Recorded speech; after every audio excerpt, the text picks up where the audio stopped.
sin mayores presentaciones, el senador Miguel Pichetto, para poder conversar con ustedes. Seguramente tardará un ratito, se presentará, comentará lo que le parezca y después, con mucho respeto y interés, responderá a alguna de sus preguntas.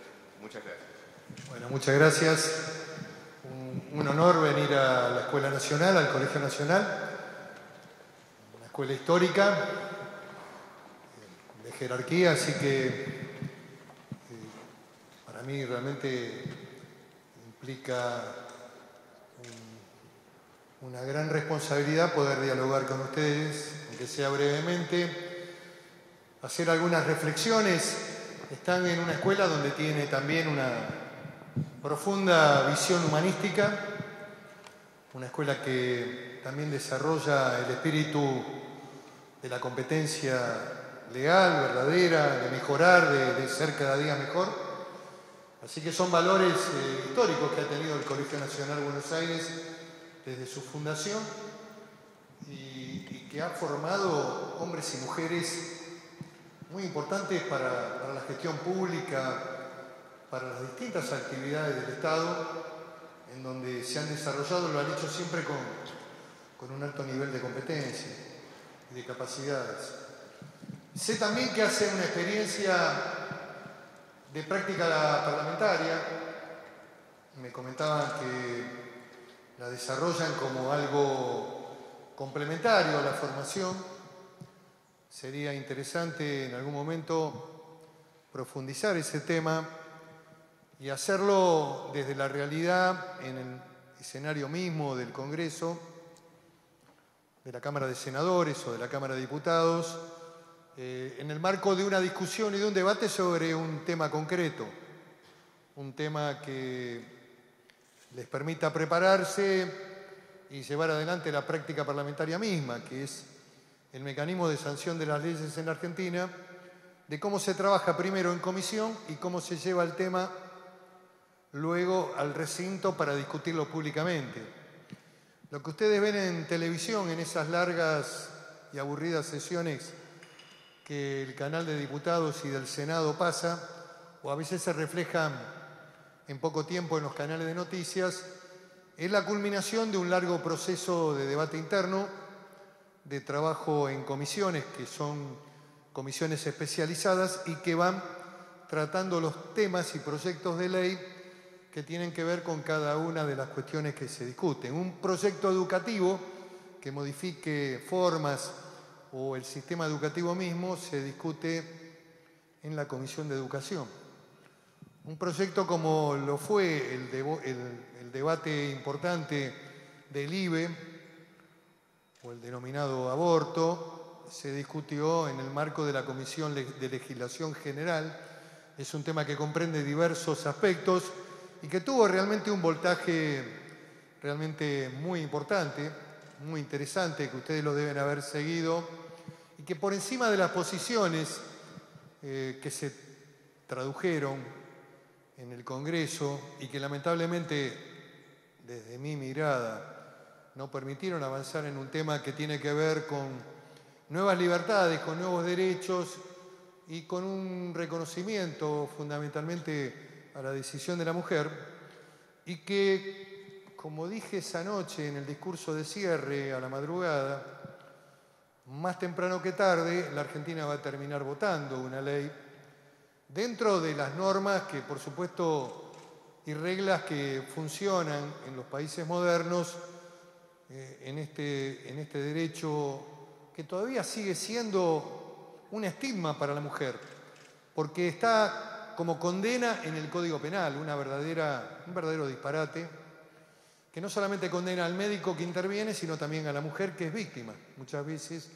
Y lo que es peor, marca una profunda diferencia en lo social y en lo económico, porque mujeres que tienen recursos, que tienen capacidad económica, tal vez terminan haciéndose esta intervención en una clínica buena, y las mujeres pobres están condenadas a intervenciones clandestinas en manos muchas veces de curanderos que terminan inhabilitándola, inutilizándola o termina inevitablemente con la muerte. Este debate fue tan apasionante, tan importante como lo fue en su momento el matrimonio igualitario. Fue un avance significativo en la discusión de los nuevos derechos y de las nuevas libertades. Digamos, yo soy un hombre que se educó en la Argentina mediante la educación pública, católico, digamos, tomé la comunión.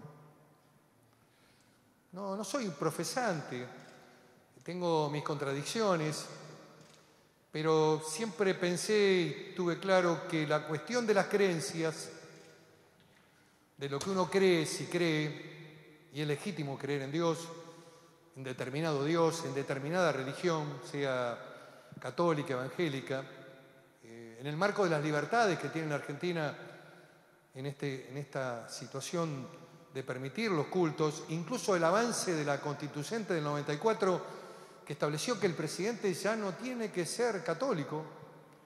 Fíjense que la Constitución del 53, de 1853, con posteriores reformas en el 49 y también en el 57, nunca modificó la cláusula del artículo 2 que establecía que para ser presidente de la Argentina había que ser católico, apostólico y romano. En cambio, la del 94, la Constituyente del 94 que se hizo en Santa Fe, en el mismo lugar donde se había hecho la primera Constitución de la Argentina en el 53, dijo, no hace falta la cláusula de ser católico. Alguien que no es católico puede ser presidente. Me pareció un avance significativo en el marco de las libertades y el del derecho a creer o no creer. Por lo tanto, las creencias son propias del individuo.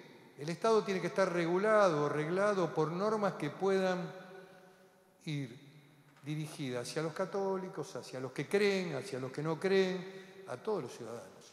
Por eso el Estado moderno en Argentina se construye con la generación del 80, de 1880, una generación que tuvo figuras como Julio Arroca, como Carlos Pellegrini, como Avellaneda, que son los que construyen el Estado moderno, que son los que separan la Iglesia en lo que hace al otorgamiento de las partidas de nacimiento.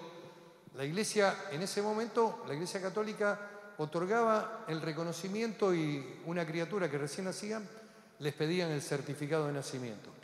Roca, en el gobierno, establece que esa es una tarea del Estado y crea el registro nacional en donde se piden los certificados de nacimiento y de defunción de las personas.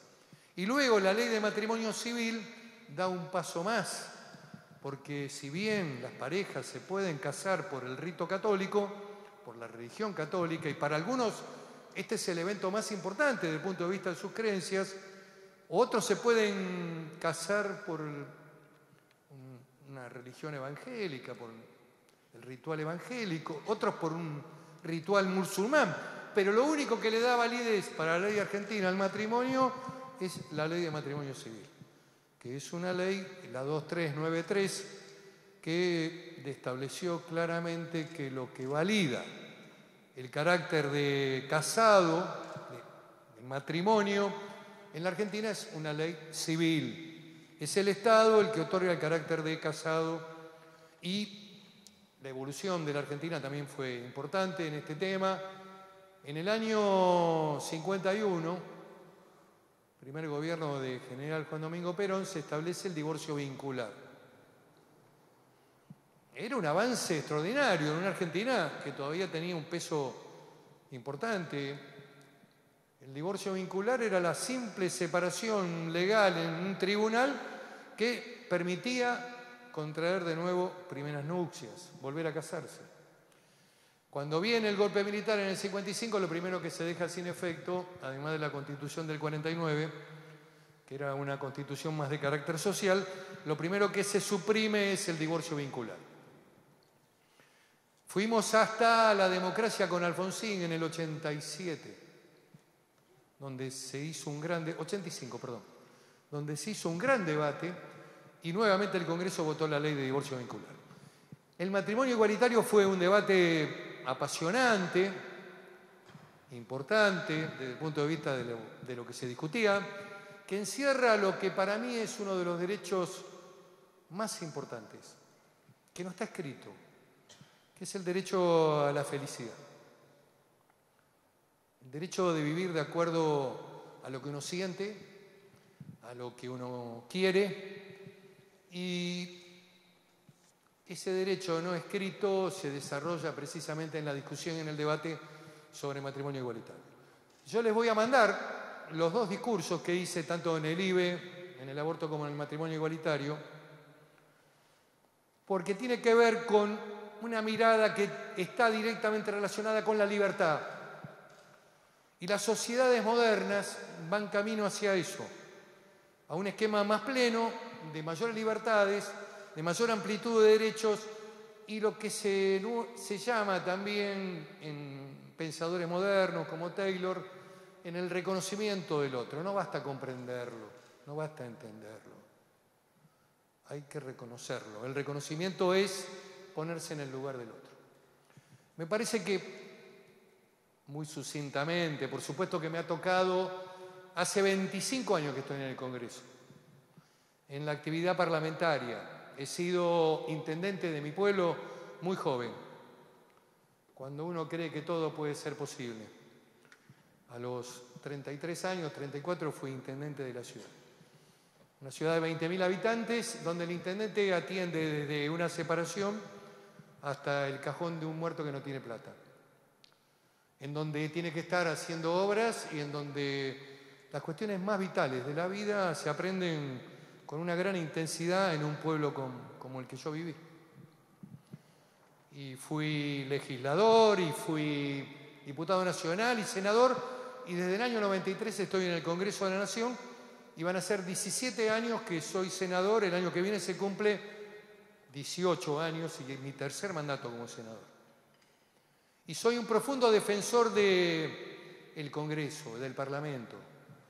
Cuando ustedes escuchan a algunos de estos periodistas y muchachos siempre bien intencionados, hablando mal del Congreso y de la política, abran algún criterio de análisis más bien crítico. Pónganse en una mirada más crítica.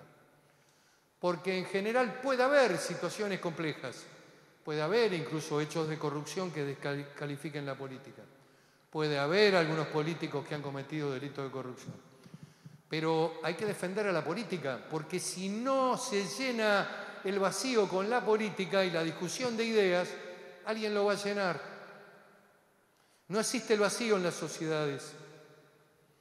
O lo llena un modelo autoritario, como hemos vivido en la Argentina durante muchas etapas. En el siglo pasado, para que ustedes tengan comprensión, siglo pasado, sí, bueno, el siglo XX, el milenio anterior, exactamente. Ustedes son milenios, sí, correcto. Pero en el siglo pasado, la mitad de ese siglo, de 100 años, 50 fueron gobiernos militares. Gobiernos militares. No hubo democracia en la Argentina, 50 años.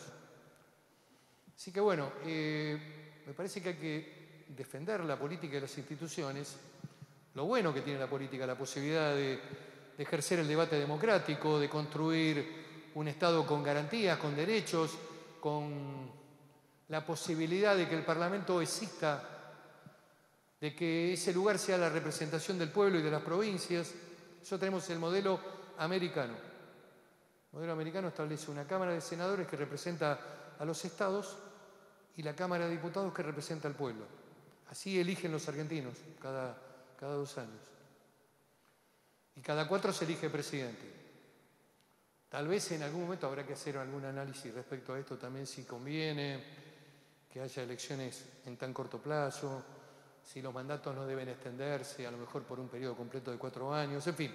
Pero estos son debates que se pueden dar, que son legítimos darlos, pero me parece que lo verdadero, lo importante es la defensa de la política como el único sistema de mediación. Cuando alguien rechaza la política, como concepto general, está rechazando a la sociedad democrática. Con esto termino. Me gustaría, si alguien quiere preguntar algo, que podamos reflexionar, que pregunten con libertad. Me parece que va a ser mucho más interesante esto que yo siga hablando. Sí.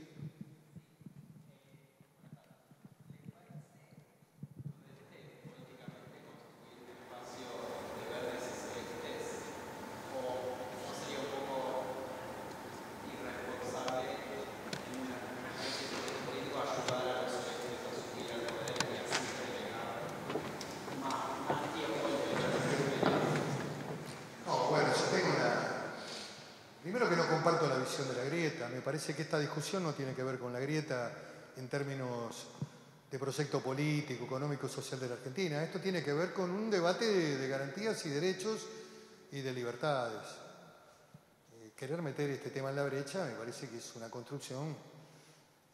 No descarto que, lógicamente, algunos posicionamientos en el terreno pro vida puedan estar identificados con grupos más duros de la ultraderecha o de la derecha. Pero a ver, esta discusión que en países modernos se dio, como Francia, por ejemplo, donde Giscard d'Estaing, que era su presidente, estoy hablando de la década del 70, que era católico, cuando el Vaticano se queja porque abrió el debate y sacó la ley, dijo, bueno, a ver, los ciudadanos franceses no todos son católicos y yo estoy haciendo una ley que tiene que ver con el derecho de la mujer y tiene que ver con la salud pública y tiene que ver con temas que no son de creencia. Las creencias las pueden mantener, los católicos pueden seguir creyendo en Dios. Ahora, el Estado tiene que generar una legislación para el conjunto de los ciudadanos. Entonces, poner este tema en la brecha me parece que es una estupidez. La discusión verde-celeste, bueno, en algún momento se resolverá. Yo tengo confianza en que eso se va a dar, porque no se puede ir a contramano de la historia, no se puede ir sin dejar de reconocer la evolución de las sociedades. Es como si pretender todavía que no existiera el divorcio vincular. La gente se casa para estar junta, pero puede no quererse, puede no amarse y puede separarse. Y tiene derecho a hacerlo, y tiene que haber una legislación que contemple la posibilidad de separarse, de divorciarse. De que la persona pueda reconstruir su vida. Ahora, bueno, eso no implica que no crea en Dios. Esta pavada que todavía se sostiene de que un separado, un divorciado no puede ir, no puede recibir la comunión, es un poco mucho. Casi en el medioevo estamos, no estamos en el milenio. El medioevo es una construcción. A ver, hay una evolución del mundo y de las sociedades. Miren, mi educación, mi estructuración como un niño joven del conurbano, en los finales de los 60 y 70, era una construcción en esos tiempos donde gobernaba el gobierno militar casi autoritaria, hétero, de rechazo al diferente. A ver, eso forma parte de la cultura. Ahora bien, uno evoluciona, uno además de la lectura incorpora visiones de la propia sociedad en la que vive. Uno escucha y entiende. A mí, la verdad, cuando se dio el debate, y yo lo escuché a un productor, un artista como Pepito Cibrián, realmente conmovedor. A ver, hay que ponerse en el lugar del otro y decir, bueno, ¿por qué el hombre no puede casarse con otro y tener una vida? ¿Por qué no? A ver. Si hay una evolución ¿quién dice que puede no hacerse? ¿Por qué? Este debate además está en el mundo, digamos, la ampliación de derechos está en el mundo, el reconocimiento al diferente está... Bueno, yo entiendo de que las religiones, no solamente la católica, actúen con un sistema refractario porque tienen cuestiones de dogma. Y el dogma no se discute, tiene una posición. Y bueno, este es un criterio muy rígido, pero lamentablemente, esas posiciones tan rígidas muchas veces la alejan a la propia iglesia de la gente. Las iglesias que no comprendan el proceso social y la evolución de las sociedades hacia dónde van, están condenadas al achicamiento. Si uno va a una iglesia hoy, hay muchas mujeres y hombres de mucha edad. Hay como una fractura, hay una no comprensión hacia los jóvenes. Digamos, yo creo que tiene que ser también revisado este tema para preservarse, porque si la iglesia duró 2000 años es porque tiene una adaptabilidad a los tiempos y seguramente que lo va a hacer en algún momento lo va a hacer. Mientras tanto, las sociedades avanzan y los debates hay que darlos y no se puede plantear, digamos, es legítimo que alguien crea que no se puede abortar. Tiene una posición desde el punto de vista de defensa de la vida. Ahora, también es legítimo que la mujer decida no tener un chico dentro de las 12 semanas, porque decide por sí misma, porque proyecta otra vida, porque ese hijo a lo mejor no tiene padre, un montón de circunstancias que la puedan llevar, y la legislación tiene que estar adaptada a eso. Hoy además en este tema, muchachos, ya no está la cirugía como la última ratio, hay toda una evolución farmacológica que prácticamente hace el 90% de la tarea. A ver, analicemos eso. Me ha tocado actuar, saliendo de este tema que sé que les interesa a muchos o a otros no, o a otros pueden tener una visión crítica. Les digo que he intervenido en los años últimos en la mayoría de los debates importantes que se realizaron en el Congreso. La famosa noche de la 125, temas también de mucha trascendencia en términos económicos, como la recuperación de YPF como decisión política del gobierno anterior, en fin, temas que fueron realmente importantes. En algunas etapas también mi partido estuvo en otras posiciones. Lógicamente es difícil, digamos, las situaciones económicas en un país como la Argentina, que tiene una cultura de avanzada en materia educativa y que tiene graves dificultades en lo económico para poder trasladar al conjunto de la sociedad mayor igualdad, posibilidades de trabajo a todo el mundo. Hoy hay circunstancias económicas y sociales que determinan que hay un 30% de pobres en la Argentina, y este es una deuda del sistema democrático. Pero también es una deuda de las dictaduras. El proceso de decadencia argentina no empieza en los últimos 30, 40 años después de la asunción del doctor Alfonsín. Es una larga evolución hacia la decadencia, en donde la Argentina siempre ha tenido crisis cíclicas, desde el punto de vista económico. En general, en algún momento faltan dólares, hay devaluación, hay impacto sobre el salario, hay pérdida de empleo. Esta es la constante argentina. Nunca hemos podido mantener un sistema de crecimiento. La Argentina en 1920, 1930 era uno de los países que competía en términos de la economía y del Producto Bruto, en la relación, por ejemplo, superficie-habitantes, estamos hablando, ¿no?, con Estados Unidos. El inmigrante que venía a la Argentina optaba si venía a la Argentina o iba a Estados Unidos. Fíjense lo que era la Argentina. Era un proyecto importantísimo. El declive ha sido realmente notable. Esperemos encontrar el camino de nuevo. Sí creo que el camino es dentro de las libertades públicas. Yo tengo una visión, si bien soy peronista, tengo una visión liberals al estilo americano. Digamos, más en el eje del Partido Demócrata, en orden a las libertades, en orden al tema del derecho de expresión, el tema de la libertad, el tema de la libertad individual. Y creo también de que hay que construir un capitalismo moderno e inteligente. Ningún modelo de intervención en la economía rígido puede funcionar. Lo que generalmente plantea el desarrollo son modelos capitalistas. Cuando uno analiza Europa, los grandes países de Europa, Francia, Italia, Alemania, que es el tanque de Europa, Inglaterra, que ahora está discutiendo la salida de la Comunidad Europea a través del Brexit. El Brexit fue la votación que hizo el pueblo inglés de salir de la Comunidad Europea.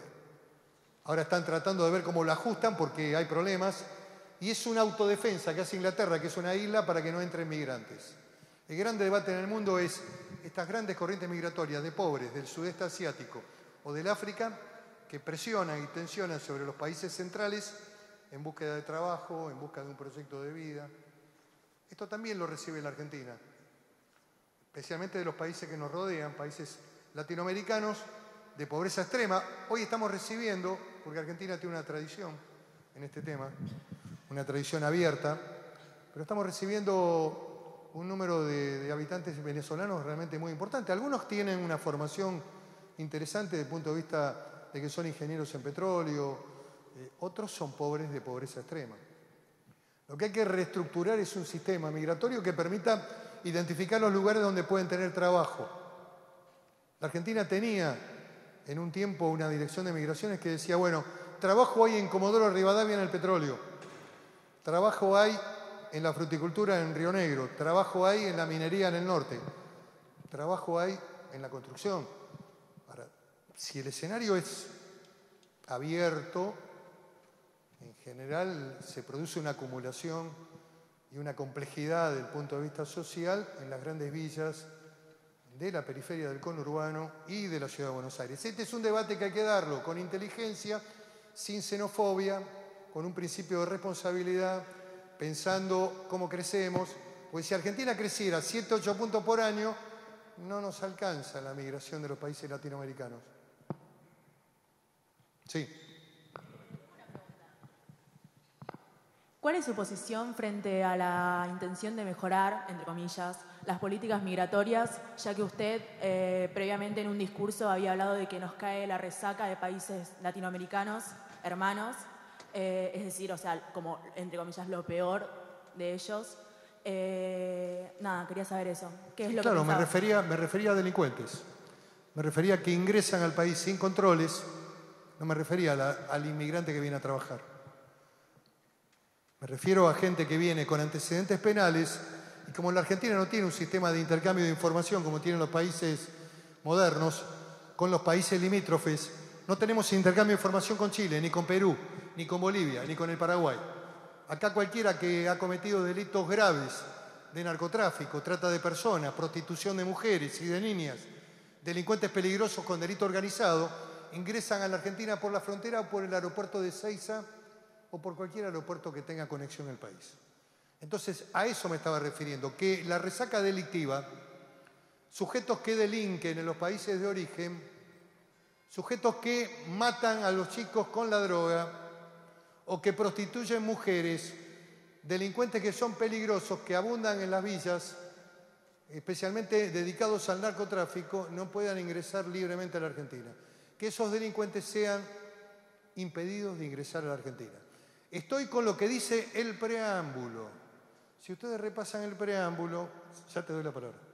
Si ustedes repasan el preámbulo dice que la Argentina está abierta para todos aquellos que de buena voluntad quieran habitar el suelo argentino. De buena voluntad. Que no vengan a romper el pacto de convivencia social, que es, a todas luces, totalmente frágil. ¿Cómo será de frágil que no podemos organizar un partido de fútbol donde vayan locales y visitantes? Miren cómo es el pacto social de convivencia que tienen los argentinos, en donde la barra brava, el espíritu hooligan de los ingleses, barra brava, la patota, la violencia, es lo que impera muchas veces en cualquier curva de la Argentina. En cualquier camino oscuro de la Argentina está y aparece con nitidez ese escenario violento, de la violencia explícita. Entonces, la Argentina tiene que empezar a cuidarse. Delincuentes no pueden ingresar a la Argentina. En ningún país del mundo se reciben delincuentes. Y si cometen delitos en el país, tienen que ser expulsados. Esta es mi posición pública. No acostumbro a decir cosas en público o en privado de manera distinta. Digo lo mismo en todos lados. Sí. No, nada, lo decía porque en el discurso que usted había dado, había dicho que de Bolivia, específicamente estos dos países de Bolivia y de Perú, venían, y, o sea, usted no hizo diferencia entre las personas que vienen con buena fe a estudiar o con personas que tienen ya un prontuario. O sea, usted... Bueno. Si usted me lee en todas las declaraciones, hago una diferencia clara. Lo que digo es también que la Argentina recibe muchos pobres de todos los países limítrofes y tiene que brindarles salud pública, educación gratuita, acceso a la universidad gratuita, cosas que en sus países de origen no tienen. Y lo que he planteado con mucha claridad, que es imprescindible, la reciprocidad. Si un argentino va a Bolivia, no lo atienden en el hospital. Si un argentino va a Chile, no lo atienden en el hospital y no puede ir a la universidad. Reciprocidad, reciprocidad. Nosotros somos abiertos, generosos, queremos que los países limítrofes que envían ciudadanos a nuestro país, que se vienen a atender incluso a hospitales públicos, que están abiertos de la misma manera para argentinos y para extranjeros, en el país de origen, cuando un ciudadano argentino tiene un accidente, sea atendido en el área del hospital público de la misma manera que atendemos nosotros. No podemos ser el país más tonto del continente. Si usted va a Chile, tiene un accidente y no tiene la tarjeta o plata, se muere. En Bolivia son muy exigentes y muy duros en términos del ingreso de ciudadanos argentinos. Y el trato que le dan es de extranjero, siempre de extranjero. Quiero decir que asumamos este debate no desde una visión xenófoba, no desde una visión restrictiva. La gente de buena voluntad que viene a trabajar, bienvenida. De hecho, hoy en la Argentina y en la ciudad de Buenos Aires, ustedes pueden ver que en el trabajo de hotelería, en el trabajo de bares y restaurantes, en el trabajo de servicios, la mayoría son extranjeros, venezolanos, colombianos, gente que tiene buenos modales, que tiene educación y que está trabajando. Yo no estoy en contra de eso, de ninguna manera estoy en contra de eso. Lo que digo es que si nosotros brindamos servicios, políticas sociales, a UH, a ciudadanos bolivianos, cuando uno va a Bolivia y tiene un problema, o cuando va a trabajar a Bolivia, tus hijos tengan la misma posibilidad que tienen los hijos de bolivianos que se han radicado en el país y que se han convertido en nacionales, las mismas. Esto es lo que estoy diciendo. ¿Usted cree que por el hecho de que no recibimos esa cierta reciprocidad, tendríamos que dejar de... No estoy diciendo eso. No estoy diciendo eso. Lo que digo es que esta es una tarea de la Cancillería, de sentarse a hablar con los cancilleres respectivos y con los presidentes para decirme, mira, yo garantizo esto, a tus conciudadanos vienen tour de Paraguay a atenderse en los hospitales públicos de la Ciudad de Buenos Aires. Están la mitad de los hospitales colapsados. No sé si lo saben. Yo te garantizo esto y estoy dispuesto a hacerlo. Y estoy dispuesto a seguir haciéndolo dentro de la corriente histórica que tiene la Argentina en función de las igualdades, de la historia que tiene la Argentina en esta materia. Estoy dispuesto a seguir haciéndolo. Ahora, bien, ¿cómo me compensás? Paraguay produce energía eléctrica, que Argentina compra. Bolivia produce gas, que Argentina compra y paga, y a valores internacionales. ¿Cómo me lo compensás? ¿Cómo me compensás los servicios que te presto a tus connacionales? Tengo que mejorar los hospitales, tengo que mejorar el techo de esta escuela, tengo que hacer cosas para seguir brindando estos servicios. Este es el debate que la Argentina necesita. Es un debate complejo, reconozco, es un debate complejo, tiene aristas complejas, pero esta es la discusión que está en el mundo. Cuando se discute en Italia, cuando se discute en Alemania, cuando se discute en España, cuando se discute en Estados Unidos o en Canadá, esta cuestión está en debate. Si ustedes leen política internacional, si leen las noticias internacionales, este debate está hoy en el mundo. Es importante que, no digo que lo discutamos como un tema de vida o muerte, que lo empecemos a analizar para que las decisiones sean criteriosas, responsables, para que la gente pueda seguir viniendo a la Argentina. La Argentina sigue siendo, a pesar de toda nuestra decadencia y del fracaso muchas veces en política económica, un gran país, un país importante, un país que todavía brinda la posibilidad a jóvenes de trabajadores de poder tener una formación y poder estudiar y tener una alternativa de vida diferente a la de los padres. Esto es la Argentina. Bueno, queremos seguirlo haciendo esto. Y también brindándole a un montón de ciudadanos extranjeros la posibilidad de que estudien en las universidades argentinas. ¿Por qué no? Ahora, también merecemos un trato como ciudadanos cuando vamos a esos países medianamente equivalente, de retribución. Esto no lo saben muchos argentinos. Esto no lo saben. Sí, a ver, el muchacho que pedía la palabra. Tenía una pregunta, no sé si con el eje de la discusión o propuesto para la charla o la actividad, pero hay días en la semana que con otros compañeros decidimos ir a dar ayuda a una villa muy grande de Capital Federal, y las condiciones, tanto que se pueden ver en ese barrio de emergencia como en el día a día... ¿Cuál es? ¿En 1114? Sí. Las condiciones que se dan en estos barrios de emergencia y en la misma ciudad de Buenos Aires nos muestran en los hechos y sin números o sin planillas o sin cualquier dato que la situación empeora en cuanto a lo económico, lo social, bueno, y lo político también, con la persecución, por lo menos desde mi punto de vista, que se da hacia diferentes referentes políticos. Entonces, quería consultarle, tanto, bueno, a usted en representación del bloque en el Senado, cuál es, entiendo que es una pregunta con una respuesta bastante extensa, pero cuál es, de primera mano, la agenda para lograr el año que viene, mediante los votos, retornar al poder, hacer retornar al peronismo en su conjunto al poder para terminar con este modelo económico que destruye todos los días la sociedad. Bueno, en orden al tema villas, el Senado acaba de votar una ley muy importante que tiene que ver con urbanización de villas. Un proyecto que se inició en los movimientos sociales, que fue votado por diputados y que el Senado terminó el debate este año y lo votó. Donde el Estado se compromete, desde el marco presupuestario, a ir haciendo una tarea de recuperación de las villas. Tarea que, por cierto, ahora te doy la palabra. En la ciudad lo está haciendo bastante bien Larreta con la 31. Está haciendo un trabajo interesante de integración y de recuperación también de las viviendas, ir mejorando la calidad de vida de la gente que vive en las villas. El planteo tuyo es un planteo que yo no quise abordar porque, a ver, por una cuestión de respeto al pensamiento de cada uno, no abordé el tema de la política, ni tampoco de mi visión sobre la economía, porque prefería mantener esos temas alejados de la política respecto a la realidad nacional, no de la política en forma general. Pero bueno, acá él me acaba de hacer una pregunta y no la voy a eludir.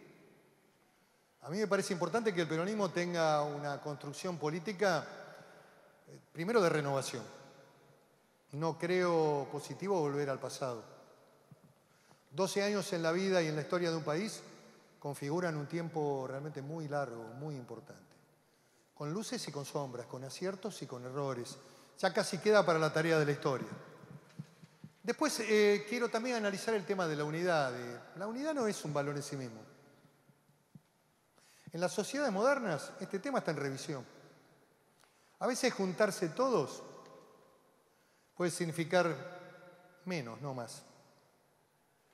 Lo que es importante en un proyecto político hoy en las sociedades modernas es la identidad, que se expresa, que se representa, qué es lo que se le transmite a la sociedad, cuáles son los valores y cuál es el proyecto, y cuál es la propuesta económica. Cómo salir, no solamente el diagnóstico lo hacen todos, algunos más, otros menos, generalmente también lo hace la Iglesia con respecto a los pobres, y es válido, la Iglesia tiene que ocuparse de los pobres. Yo no quiero una sociedad de pobres.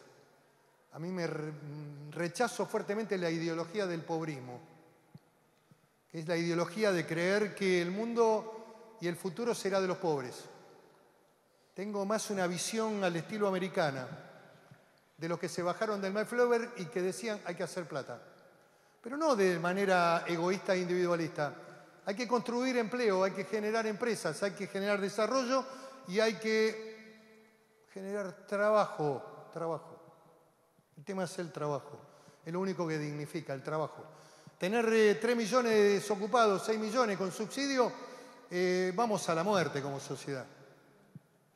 Estamos liquidados. Tener una buena asociación de cartoneros es buena, cuando la gente esa no tiene ningún destino. Ahora, si hay una sociedad y un Estado y un país que propicia el desarrollo, el crecimiento, el empleo, el trabajo, esa gente va a dejar de ser cartonera para trabajar en relación de dependencia, tener sueldo y tener determinadas protecciones sociales. Y mañana tener una jubilación, en fin, y tener un destino para sus hijos y que sus hijos puedan estudiar y no que lo vayan a acompañar a levantar cartones. Lo que pasa es que es un cambio fenomenal desde el punto de vista del pensamiento de qué sociedad queremos.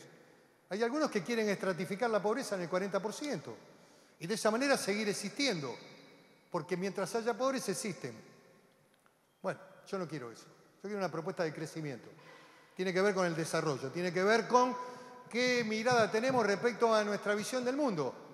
Si el mundo se cierra, la Argentina no puede tener una mirada abierta. ¿Hay que tener capitalismo? Sí. Capitalismo moderno, inteligente. Cuidar las industrias que no pueden competir con los chinos, porque los chinos hacen mano de obra esclava, muchachos. Entonces, si le abrimos a los chinos las textiles, los zapatos, o productos suntuarios, o toda esa porquería que viene de China, se pierden empleos en las fábricas, se pierde trabajo. Si entran los supermercados chinos, todo trabajo esclavo, 24 por 24, mercadería de calidad, en algunos casos robada. En fin, esta es la historia. Ahora, ¿no nos gusta esta realidad? No la abordemos. No les gusta la realidad, pero esa es la realidad, y la única verdad es la realidad. Lo que quiero decir, yo aspiro a que el peronismo vuelva al poder. Y quiero expresar y representar esto que te acabo de transmitir.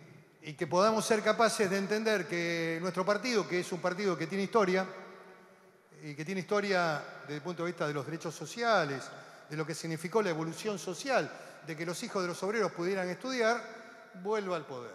Creo que vamos a hacer la cosa mejor que este gobierno. Creo que el gobierno ha tenido mala praxis, especialmente en el mundo de los CEO, el mundo de la finanza, donde tenían que haber actuado con previsión, con inteligencia. Se les ha volado el Banco Central, se les ha ido la plata, en fin. ¿Qué quiero decir? No quiero hablar mal del presidente, yo tengo una visión democrática, no creo en la violencia, no creo en la plaza, no creo en las bombas molotov ni en las piedras. Creo que hay que ir al sistema democrático, hay que votar, la ciudadanía tiene que votar. Y la ciudadanía va a elegir candidatos que no mientan, que le digan la verdad de lo que piensan y de lo que hay que hacer.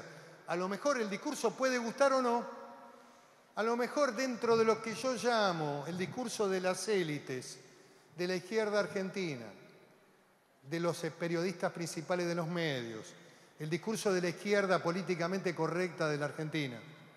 Dice, no, de este tema no hay que hablar, muchacho, no, ¿cómo vas a hablar de este tema? Es xenófobo, es ilegal o engorda, como decía una canción de la década del 70. Que era una canción de rock en contra de los jóvenes del 70, que decía, ¿es ilegal, inmoral o engorda? A ver, los temas hay que abordarlos en el debate, aun cuando sean ríspidos, porque de esa manera crecen las sociedades. Nosotros tenemos que hacer lo mejor que podamos para reconstruir una alternativa que permita ser opción electoral, reconciliarnos con la ciudadanía con la cual nos peleamos en el 2015. En el 2015 algo pasó camino del foro. Algo ocurrió. Si no, la sociedad no nos hubiera dado la espalda. Hicimos cosas importantes, como los sistemas sociales, como la igualdad, sistema previsional, qué sé yo, seguridad social, la UH, un montón de cosas. La pregunta es cómo se sostiene hoy eso. ¿Saben cuánto es el gasto en la Argentina? En el presupuesto nacional de la seguridad social. ¿Cuánto? 72 del gasto primario, 65 del total del presupuesto. De cada 100 pesos, 65 van a la seguridad social, a la UH, al sistema jubilatorio, al sistema de pensiones y a los movimientos sociales de cartoneros, piqueteros y todo lo que los muchachos, de lo que es trabajo informal en la Argentina. El 35% hay que pagar salarios, hay que mantener el sistema educativo público, hay que mantener las universidades, hay que mantener los hospitales, hay que pagar a las Fuerzas Armadas que le pagan sueldos miserables, hay que mantener el equipamiento de las Fuerzas Armadas, si no nos pasan hechos como el del submarino. 35%. No hay ningún país del mundo serio que no supere el 30, el 35, la estructura de seguridad social. En la Argentina el 65 total del presupuesto, 72 del gasto primario. Sí. Y vamos a ir... ¿Qué? ¿No tengo audio? No necesito audio. No, estoy bien. Bueno. Vamos, 3 preguntas más y vamos cerrando. Era más una duda de otro tema completamente. Quería saber cuál era su postura en relación a la prostitución, que se está dando el debate si hay que legalizarlo, prohibirlo o... ¿La prostitución? Abolirlo, sí. ¿O el consumo? Y todo junto. El trabajo sexual hay que castigarlo. si es a título... A ver, yo tengo una visión de este tema desde la praxis, desde la realidad. Si una mujer pobre, extremadamente pobre, que es una primera vía o un primer camino hacia la prostitución, sin destino, tiene que alimentar a un hijo y se prostituye ella, personal, decide ella, eso no debe ser castigado de ninguna manera. Eso tampoco está previsto en el Código Penal. Lo que está previsto en el Código Penal es el proxeneta. Es aquel que organiza a las mujeres, las utiliza para la prostitución y les quita parte de la plata que obtiene. La decisión individual de una mujer de tener sexo por plata, a lo mejor motivada por una extrema necesidad o por decisión propia, no tiene ninguna previsión penal, chicos. No necesita hacerse ninguna aclaración en la ley. Lo que se castiga es al tratante de personas, al que prostituye menores de edad. Hay otro conjunto de delitos como corrupción de menores, en fin, hay una gama en esa materia. En general empiezan con las jóvenes menores de edad. Los tratantes de personas trabajan ahí. Especialmente eso es delito organizado, es delito federal. Eso sí. A ver, si alguien tiene un lugar, un prostíbulo donde explota mujeres y de la recaudación de esa mujer le quita el 30, el 40, el 50%, ese es un proxeneta. Eso está establecido en el Código Penal y tiene castigo penal. El proxeneta está castigado, es una figura grave que está dentro de lo que es el sistema de trata. Hacia el sur, en una época y hasta ahora mismo, funcionan lugares a la luz del día como prostíbulos. Y tienen organización delictiva y eso todavía funciona en algunos lugares. Nos llenamos la boca hablando de los derechos, pero eso todavía funciona. Lugares donde hay pueblos mineros, donde hay muchos hombres. La prostitución en los pueblos de frontera, en la Patagonia, donde había, digamos, regimientos de frontera, eso estaba. Ahora, ¿qué está prohibido? ¿Qué está penado por la ley? El que organiza la prostitución, el que explota a la mujer. Si la mujer, por una situación de decisión personalísima o de necesidad extrema, hace el ejercicio de la prostitución por sí misma, sin tener un proxeneta arriba que la esté, generalmente la golpea, la lastima, la obliga a estar en la calle o en lugares peligrosos, en fin. Esta me parece que tiene que quedar claro. Es importante que lo analicen. ¿Tienen alguna materia ligada al derecho o al derecho penal? No. Derecho. Bueno, háblenlo con el profesor, pero se separa claramente a la mujer del proxeneta o del organizador de la prostitución. Sí. ¿Qué tal? Usted habla de no volver al pasado, se refirió al armado del peronismo para el año que viene, para las elecciones. En ese sentido, ¿no le parece un poco contradictorio que se refiera a no volver a los 2 años de kirchnerismo y sí se haya sacado una foto con un senador por La Rioja que fue presidente en los años, le diría que desembocaron en el 2001? Bueno, mire, yo tengo una relación personal y humana con el expresidente Carlos Menem y ahí también es importante la historia. Es una buena pregunta. A mí me ha tocado transitar la vida argentina de los últimos 30 años en distintos gobiernos de mi partido. He sido diputado nacional con Menem y he sido vicepresidente del bloque con Carlos Menem. Con Menem tengo y tuve una relación de mucho respeto y de mucho afecto. Carlos Menem me trajo a la política nacional. Yo era un intendente de un pueblo perdido. Había sido después legislador, pero él decide convocarme para que sea diputado nacional. Y Carlos Menem hizo un primer muy buen gobierno de la Argentina.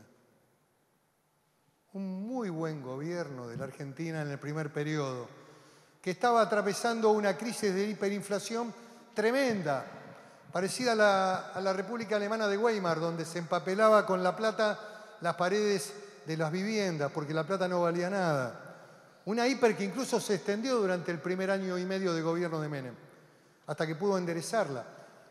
Carlos Menem fue reelegido con el voto popular con un 51%, porque después los argentinos nos preguntamos, ¿cómo pasó esto?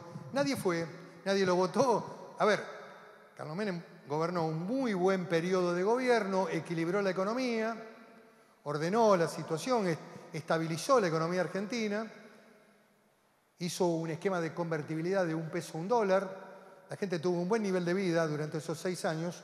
El segundo periodo fue malo, como fue el segundo periodo de la expresidenta. El primer periodo fue razonable, aun cuando ya había contingencias internacionales, como el Lehman Brothers, que ya estaban impactando en la Argentina. Y el primer gobierno de Néstor Kirchner fue excepcional, extraordinario, superávit fiscal y comercial. Un país exportador con una potencia extraordinaria. ¿Qué quiero decir? Que hay algunos juicios históricos que se manejan con consignas. Y no todo es tan blanco ni negro. Y las relaciones humanas uno las tiene que cuidar. Y además, haber transitado la vida argentina en distintas circunstancias. El peronismo siempre interpretó los tiempos y los momentos. Hay uno de los que siempre analiza el peronismo, dice que sabe cabalgar la ola de la historia, la ola de la historia. A Menem le tocó una etapa donde el mundo y el muro se cae, desaparece el socialismo, digamos, se construye una visión del capitalismo. Fukuyama dice la muerte de las ideologías. Menem encarna esa etapa y el peronismo encarna esa etapa. Y yo no estoy arrepentido de haber estado ahí. Además, forma parte de mi propia historia.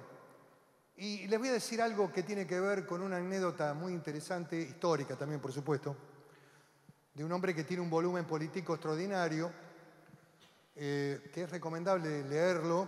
Si consiguen las memorias, léanlo.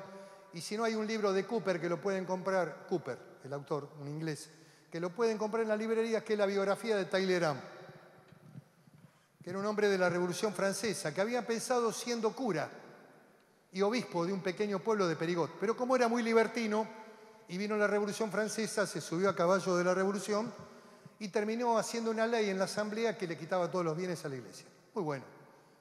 Y fue jacobino, fue del centro, después se hizo jacobino y se salvó de la guillotina. Y cuando vino Napoleón, fue el ministro del primer cónsul de Napoleón. Y atravesó toda la etapa de Napoleón y fue el canciller de Napoleón cuando Napoleón era emperador, hasta Waterloo. Y cuando Napoleón pierde el poder y vienen los reyes, es ministro de los reyes. Entonces, el rey, después de usar la sabiduría de Talleyrand, lo manda de embajador a Inglaterra, que era el principal enemigo de Francia. Y lo recibe el canciller inglés, que le dice: nunca esperé encontrarme con una persona tan despreciable como usted. ¿Cómo pudo haber servido usted a la revolución primero, al emperador después, y luego al rey? Dice, es inexplicable. Y él le contesta con una gran cuota de cinismo, porque Talleyrand era un cínico y un hombre con una formación humanista y política extraordinaria. Usted se equivoca. ¿Sabe qué era lo importante? Lo importante era Francia. Lo importante era servir a Francia. Bueno, esta es mi visión de la política. La política tiene que ver con el cargo de servir y uno hace lo mejor que cree en cada etapa de la vida política de un país. Lo importante es la Argentina, para mí. ¿Alguna más? Si no, me voy. Allá estaba levantando mucho la mano. Sí, dale, porque estaba con... Después te doy la vuelta. La verdad que el debate avanzó mucho en el medio, pero vuelvo a algo de antes porque... ¿Qué? No, dale vos. Dale, ya arrancaste, dale. Después okay. damos a ellos. Es que me habían dado el micrófono. Dale. Okay. Que tiene micrófono no se puede... No hay que abandonarlo nunca en política, el micrófono. Dale. Bueno, vuelvo a algo que surgió hace bastantes preguntas. Pero esto de los extranjeros y los hospitales y las políticas públicas, dejando de lado la parte nacionalista, por así decirlo, que me parece un poco pasional y no racional, de la idea de que el argentino, por haber nacido acá, tiene como que lo queremos ayudar más. Dejando de lado esa parte, en la parte práctica de la economía, de lo que le hace de lo que hace prosperar al país, nunca terminé de entender por qué brindarle educación pública o salud pública a alguien que está en este momento viviendo en el país es distinto dependiendo de su origen, porque la plata en la vida acá la gastan, si se hace una buena política de trabajo, se va a quedar a trabajar acá si estudia acá, no se va a ir a otro país. Y si se va a otro país, tiene tantas razones para irse a otro país como el que nació en Argentina, porque si estudia y se vuelve un profesional y a los profesionales no les pagan bien, se va a ir a otro país, haya nacido acá o no. Entonces, no sé si se entiende mi pregunta, pero... Sí, la entiendo perfectamente y no nos entendemos. Este es el problema de este tipo de debates, porque nunca dije eso. A ver, nunca dije eso. Nunca dije que no los atendamos. Nunca dije que no les prestemos educación pública y universitaria. De hecho, si vas a la Facultad de Medicina, acá en la Universidad Pública, el 30% son extranjeros, el 80% de esos 30 son brasileros. Y probablemente una gran mayoría se vaya a Brasil a ejercer la profesión de médico. No es ese tema. Lo que te estoy hablando es que si estamos prestando esos servicios, los países limítrofes que tienen incluso recursos, contribuyan con la Argentina en determinados temas. Te dije que Paraguay nos puede pagar con energía y Bolivia con el gas. Esto es lo que estoy diciendo. No estoy diciendo cortémosle los servicios, cerremos la puerta a los hospitales, nunca los atendamos o no le demos atención universitaria. No estoy diciendo eso. De ninguna manera. Te diría que es un problema para el país. Un país que no crece, que no desarrolla empleo, que tiene que hacerse cargo de pobres. Cuando hacen el índice de la UCA, ahí están los pobres también. No sé si es bueno. A ver, si creciéramos 6, 7 puntos por año, en economía, en trabajo, en industria, en empleo, la verdad, harían falta y sería muy bueno que vinieran a trabajar. A trabajar. Ahora, si la Argentina no genera empleo, este año va a perder 2,4 para abajo del Producto Bruto. Si no crecemos en los últimos 6 años en el empleo, la verdad es un dato más de complejidad que tenemos. Yo no estoy diciendo que le cerremos la puerta, estoy describiendo hechos. ¿Sabe lo que dijo Theresa May, mi primera ministra de Inglaterra? En el mundo esta discusión está al rojo vivo. Se acabó el tiempo de la circulación libre. Este es el mundo. No me gusta el mundo. Está gobernando Matteo Salvini en Italia, que no le permite el ingreso a los africanos. No les permite el ingreso. Cuando uno va a Europa los ve llenos en las plazas. No entran más. Salvini, primer ministro italiano, dijo, no entran más. No me gusta. Y sí, es injusto. No me gusta. Pero esta es la realidad. Esto es lo que se está discutiendo hoy en el mundo. Lo que digo es que lo abordemos con inteligencia. Con inteligencia. Si la Argentina creciera 10 puntos por año, 40 millones de habitantes son nada, cero. Tendríamos que tener 100. Por el territorio que tenemos que tener 100. Ahora hay que poblar la Patagonia. Hay que generar el desarrollo económico en la Patagonia. Los porteños tienen el microclima de vivir en la periferia de la ciudad o en la provincia de Buenos Aires. En la Patagonia, acá está concentrado 17 millones de argentinos. En la Patagonia, cuando yo fui a vivir ahí en la Patagonia, no había ni televisión, había un cine que funcionaba de vez en cuando. Y no había televisión. Y se escuchaba una radio que era Las Siete Mares, donde se agarraba radio chilena. Esta es la Patagonia de hace 30 años. Ha mejorado. Y es una sociedad mucho más integrada. Porque en la Patagonia no hay villas, las estructuras de trabajo, la cultura del trabajo. Desde Bahía Blanca hasta el sur, vos tenés una integración social de clases trabajadoras. Bueno, tenemos un problema que es la Argentina de las villas, de Sinaloa, 4.000 villas en la provincia de Buenos Aires. La provincia de Buenos Aires es el verdadero problema estructural que tiene la Argentina. No lo quieren discutir, no lo discutan. La provincia de Buenos Aires es como Sinaloa, policía corrupta, contaminada, narcotráfico, prostitución, saladas y saladitas. ¿No les gusta la discusión esta? No la hagan. Esto es lo que está, esto es lo que tenemos, muchachos. Y ustedes tienen que cambiarlo. No sé si mi generación va a poder. Creo que ya perdimos la oportunidad. Es de ustedes esta discusión. de las próximas generaciones. Vamos a la última.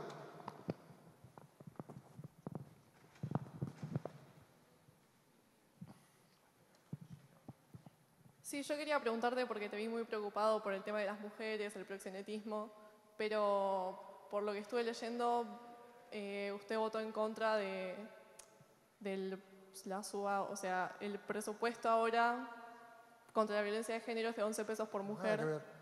Y Absolutamente nada que ver. o sea, el ¿Cómo presupuesto voté en bajó. contra? Yo voté a favor del presupuesto porque se votara. El gasto social fue lo que más se incrementó. El gasto social. Claro. ¿Y qué le parece el presupuesto de 11 pesos por mujer? Pero eso son reduccionismo. A ver, el presupuesto que se votó en el Congreso era lo que se podía votar. Es un 17% menor. No es menor. En gasto social no es menor. Te vuelvo a repetir. Considerando la inflación. Es un presupuesto de crisis y de emergencia. Es un presupuesto... A la mujer la atienden además en todos los establecimientos públicos. Me parece que este es un tema importante. Ahora, la estructura del gasto social en la Argentina, y especialmente todo lo referido a género, mujer, está contemplada en el gasto social. Y ha sido un gasto social elevadísimo en un presupuesto de crisis y de restricción económica. Un presupuesto que tuvo que aceptar la realidad esta que a mí no me gusta, en donde la Argentina tuvo que volver al fondo. No me gusta. Ahora, también es cierto, y se lo digo también para que lo discutan y lo debatan con los docentes, era mejor votar este presupuesto a no votarlo. Porque si no lo votábamos, ¿sabe qué pasaban con el Colegio Nacional o con la Universidad Nacional de Buenos Aires? Quedaban las partidas del año pasado. Se reproducía el presupuesto del 2018 de cara al 2019 y quedaban las partidas del 2018. Recursos devaluados con la inflación y con tarifas de luz y de gas que los establecimientos tienen que pagar, que son mucho más caras. No sacrificamos a nadie. Un presupuesto es siempre un sistema de asignación de recursos, de gastos, en donde en general en este esquema de presupuesto, hay que recriminárselo. No me haga responsable a mí de un tema que no soy responsable. Lo que digo, yo le explico por qué voté. Porque era peor no votar. Porque no me compro el discurso de la izquierda dura en la Argentina de que hay que estar en contra de todo, porque en general esos que dicen defender a los pobres los terminan perjudicando. Porque si quedaba vigente el presupuesto del 2018, aumentaba la discrecionalidad del presidente, todos estaban de rodillas y los valores que quedaban para el funcionamiento de esta gran escuela o de la Universidad de Buenos Aires era el presupuesto del año 2018, que podía hacerlo funcionar 3 o 4 meses a lo sumo. El incremento de partidas en el sistema universitario y en el sistema de la enseñanza pública ha sido importante y lo hemos discutido con el ministro de Educación. Lo que digo, este no es mi presupuesto. Este no es mi presupuesto. Este es el presupuesto de este gobierno.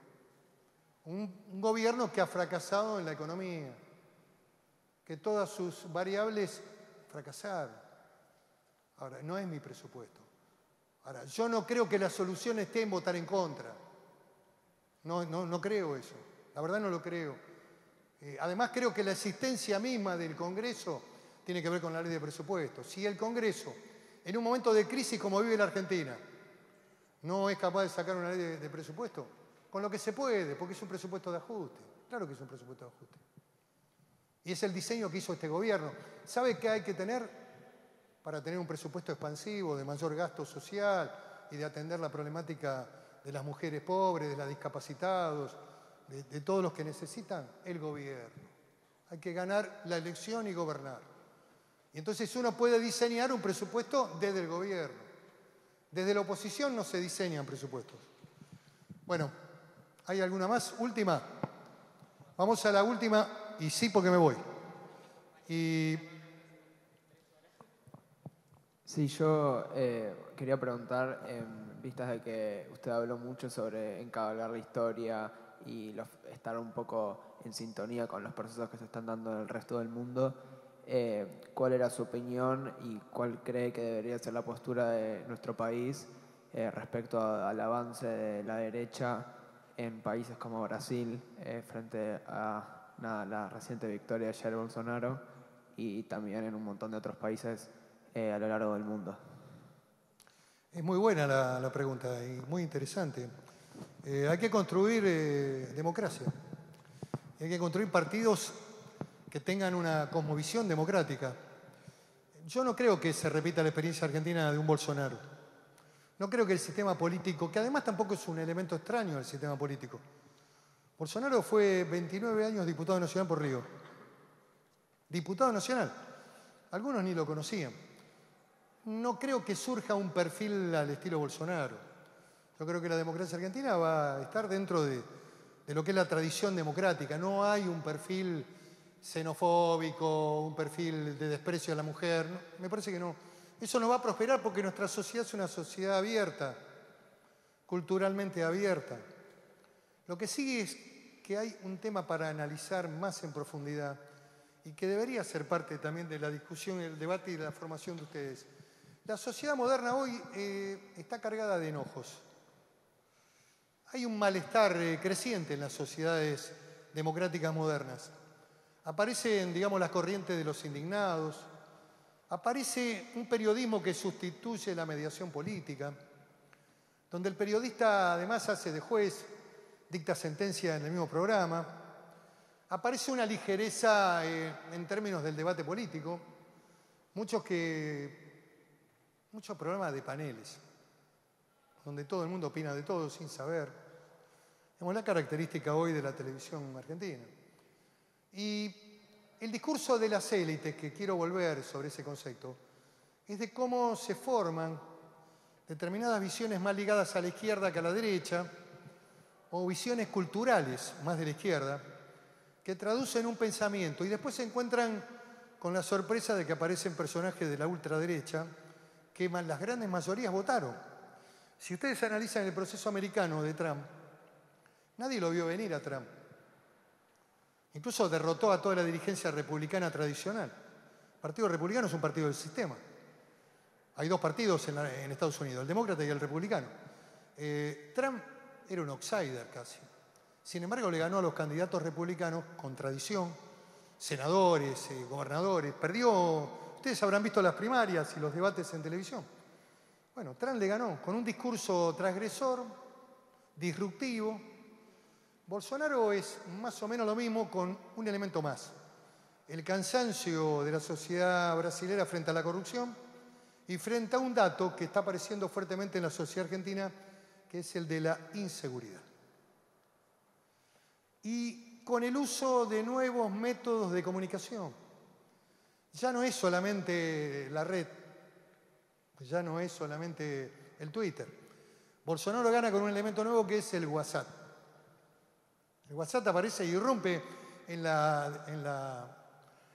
además también la detención de Lula, mediante sentencia condenatoria firme a través de la Corte, le quita al movimiento del PT de su principal líder.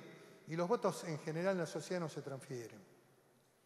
Porque la política cada vez es más personalizada y menos partidaria.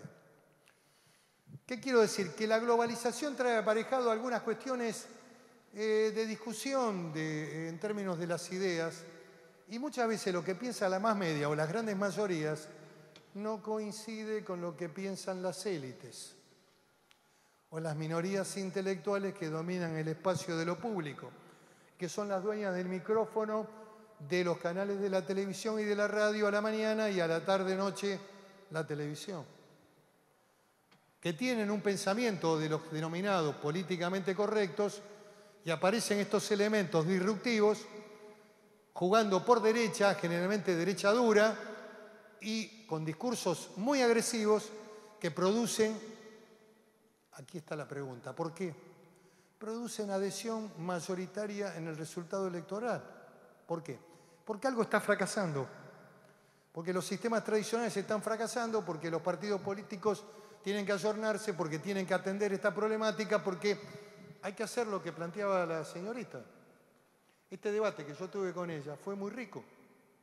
Ellas expresaron su posición personal frente al tema, pero dimos el debate y yo pude explicar cuál es mi visión, que no es una visión retrógrada de la derecha que va a construir el muro, de ninguna manera.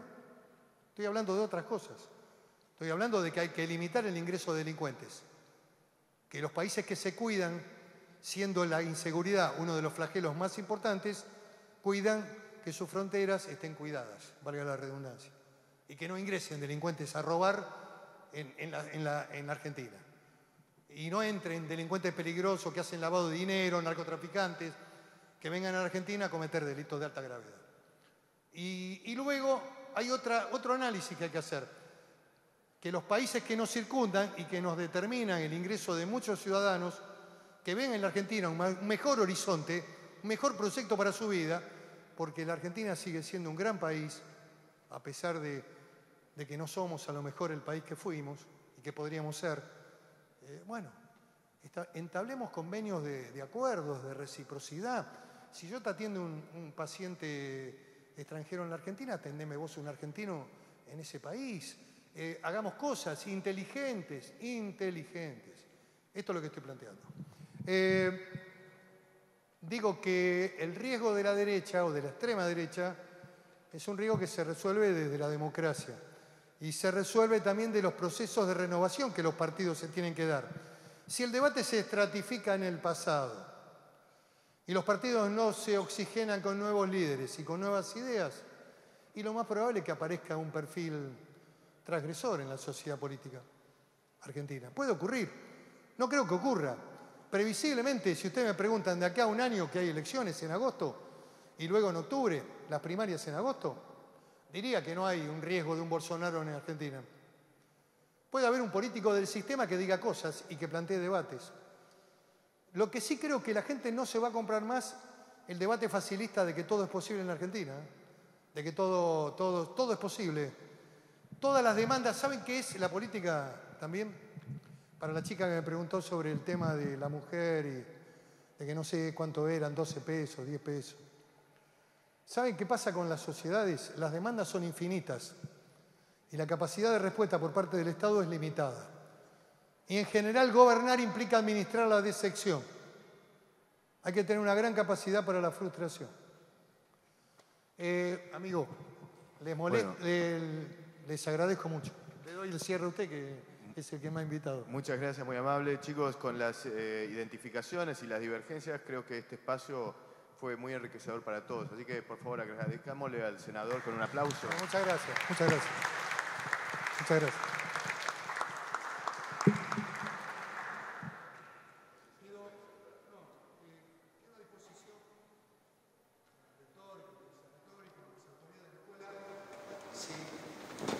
La parte práctica, algún día quieren hacer un desarrollo de la experiencia parlamentaria legislativa, de cómo funciona el sistema, cómo se desarrolla un tema primero en la comisión y luego se debate en el recinto, hasta podemos hacer el debate en el recinto.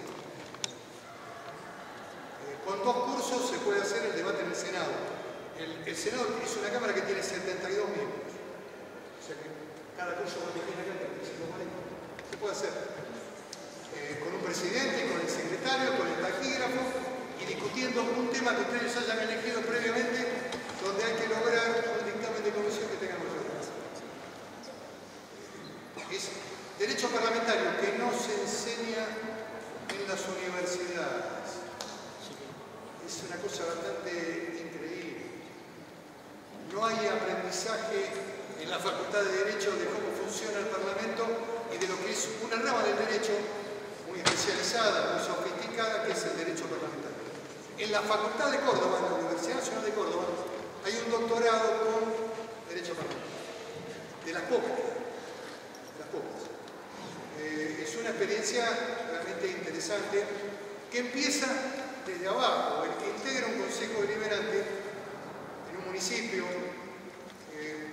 hace un aprendizaje de construcción democrática. Se empieza desde ahí, desde el municipio, que es la fuente del sistema democrático. Y después se va evolucionando a las legislaturas locales y después al Congreso Nacional. Así que si quieren hacer la experiencia que